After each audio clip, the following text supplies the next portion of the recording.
Okay, we've got 3 rounds of exponents. We've already done part 1. So exponents part 2 coming at you right now. In this version, you've got negative exponents showing up. So this is a negative exponent. You can't leave it as a negative exponent. You've got to make it a positive. So if you don't remember how to change a negative exponent into a positive exponent, now is the time. Here we go. What you do is you take this 8 to the negative 3, you draw yourself that fraction line. Anything that you move from top to bottom will change its sign of the exponent. So what happens is this 8 to the 3rd moves down from negative 3, becomes positive 3. So was up top as a negative, we move it down and it becomes a positive. Now, you cannot leave the top just sitting there empty. You have to fill the top. So we put the 1 up there. And on these, I actually know 8 to the 3rd. It's 512. So I can finish this one 1 over 512. Okay, what really gets people is when you have the different negatives. All right, so this one's a tricky rule right here. We have a negative 7 to the negative 2, and let's put a negative out front. So you have several rules flying at you. The negative out front is a complete different set of rules than the negative up top. So really what this means is just negative 1 is going to multiply times this on the inside. All right, up to the rules we're talking about today. If it's an exponent with a negative, turning into a positive, we can do this by drawing that fraction line, grabbing this guy and moving it down. So what that accomplishes us is it changes this negative 2 into a positive 2. So got to have positive exponents. This is a coefficient, a number, just a negative sign out in front, different set of rules. Don't worry about him right now. Ooh, here we go. How about this set of rules? I'm going to take a negative 7 and I go second power. So I have a negative 7 times a negative 7. Negative times negative, positive. So this becomes positive 49 on the bottom. So you end up with a negative 1 over 49. All right, so be careful. This out front, different set of rules than this up top. Got to keep it all straight. All right, let's try another one. What if we have a group here? Let's say we have 2m in negative 5 power right there. Okay, with a negative exponent, we got to change it into a positive. Kind of the rule of the day is we're drawing in the fraction line, we're grabbing this and moving it to the bottom.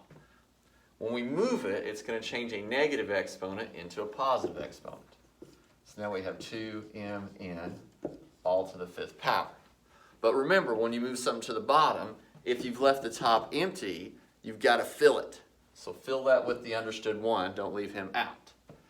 Now, we know this 5 is going to hit everything on the inside here. Don't forget about the 2. So think about it this way. This is a first power, this is a first power, this is a first power. This 5, boom, hits it, hits it, hits it. And then kind of the question of the day from part 1 is multiply or add. So when this 5 hits that 1, does it multiply or does it add? Multiplies, power to power. So this becomes 1 over 2 to the 5th, m to the 5th, n to the 5th.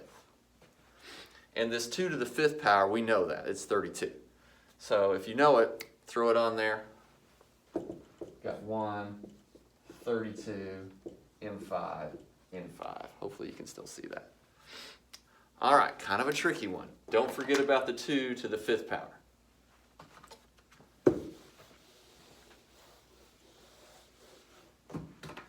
All right, here we go. Some fractions. Let's say we have 2 to the negative 1 plus 10 to the negative 1. So now we have these numbers that have negative exponents. We've got to change them, move them down, put them as positive exponents. So draw those fraction lines, grab them, move them down. This becomes over 2 to the first over 10 to the first.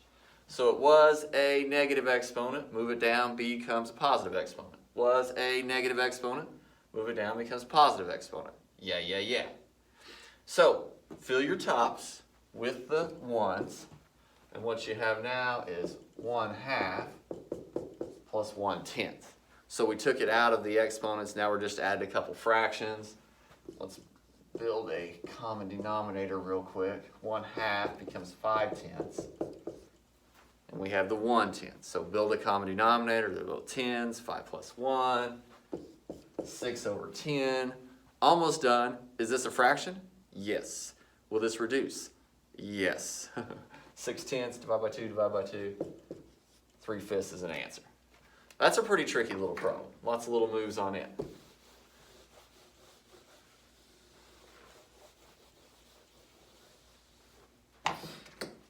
Okay. 5.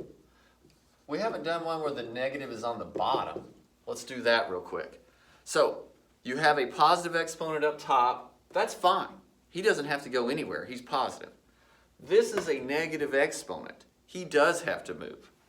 Same rule applies if you grab him and move him from bottom to top. That changes its sign, just like moving it from top to bottom does. So the a to the third never moves. The b to the 12th comes up and becomes a positive exponent.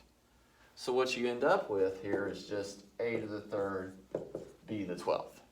So the mistake is trying to move him. Don't touch him. If he's positive exponent, leave him right where he is. What about a fraction? Let's say we have 4, what do I have there, 7ths? Let's see if you guys know this move. This is a great, really cool math move. You're going to love this math move.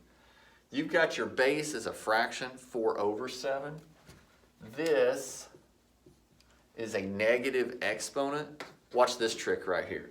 If it's 4 over 7, we can change this to a positive exponent. We can make that positive 3. We can take your base and just reciprocate it. Take the reciprocal of it, flip it over. So 4 over 7 becomes 7 over 4, and just like that, you have a positive exponent, which is nice. So this is a great math move.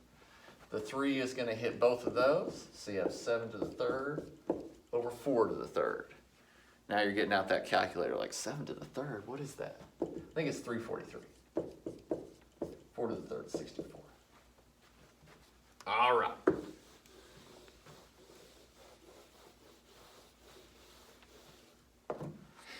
Let's see, what else can we do? Oh, okay, these guys. Top, bottom, w to the 7th, w to the 13th. So we have the same letter. We have the same base. We have the same w, the same variable. W here, w there, exact same base. When that's the case, we're just going to subtract these. So we go 13 minus 7. We have 6 w's that are left over. Now the question is, the 6 w's left over, do they go top or do they go bottom? Well, you always look to see what's your largest number, where your largest is at. 7 or 13. 13's bigger, and he's on bottom. So your w to the 6th ends up on bottom. Now remember, can't leave your final answer with the numerator empty. So fill that spot with a 1. We can do another one of those real quick. Let's see here, we've got some y's. How about y to the 12th over y to the 8th? And again, when you have the same letter, the same variable, the same base, y12, y8, yy, when you have top, bottom, you're subtracting. So this will be 12 minus 8. We have 4 left right there. Okay, with 4 left over, you've got to decide, do they go top? Do they go bottom? Do they go top? Do they go bottom? 12's bigger, they go up top. This becomes y to the 4th. You always have to fill the numerator, but you don't have to put it on the bottom. You don't have to put it on the denominator. All right, we've been on a roll. Let's do one more on this part 2 of exponents. What do I got here? 4 and 6. Yeah, your assignment throws numbers at you also. Okay, we've got a 4 and a 4 with a 6 and a 3. I like positives better. I would be inclined to take this 4 to the negative 3 and just move it up. And that would change it from a negative 3 to a positive 3. And so you're looking at this. You got 4 to the 6th and you got 4 to the 3rd. So when you have both of these, then it goes back to the question from part 1. Multiplier add, multiplier add, multiplier add. In this case, we add them. 4 to the 9th power. All right, again, guys, you've got 3 rounds of exponents. Part 1, part 2, part 3. This was part 2, coming at you.